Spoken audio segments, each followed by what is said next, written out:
The Trans-Canyon Water Distribution Pipeline is the only infrastructure that delivers water to the south rim of the Grand Canyon. But there are some maintenance problems. Cronkite News reporter Holly Bernstein visited the Grand Canyon to learn about some possible solutions. There are currently 2 proposals to address the purpose of the pipeline, although the Grand Canyon is also taking suggestions from the public. One proposal would replace the old pipeline along its existing route, and the other would install a new water intake system. This is the ultimate Grand Canyon experience at the Bright Angel.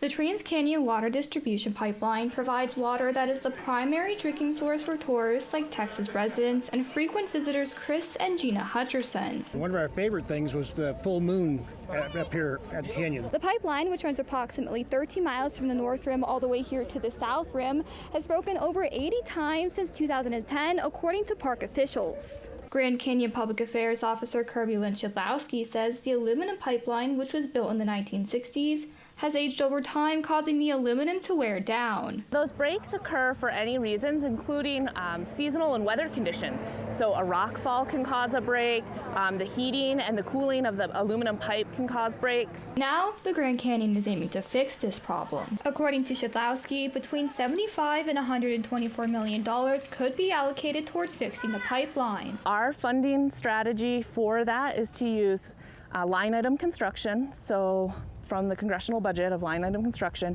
and then money from our entrance fees. Shadlowski says it is a multi-year funding strategy, and that like many other parks, the Grand Canyon has a large deferred maintenance backlog, which has built over time. She says they have to look at visitor safety and prioritization of the money they do have, and that the budget is allocated to meet the highest needs for visitors and employee safety, whether by addressing deferred maintenance backlog or addressing cyclic maintenance. For the park, the pipeline is the #1 priority. But that doesn't mean that we don't work on other priorities and other deferred maintenance while we're still saving and working on the plan to fix and repair the Trans-Canyon pipeline. The Hutchersons were not affected by the pipeline repairs during their visit and say the park is special to them. Just sitting where we used to sit 20 years ago and watching the same view that we saw back then, we know that this will continue. This national park will last beyond Earth. Shadlowski says the earliest they could start construction based on planning is 2019. Holly Bernstein, Cronkite News.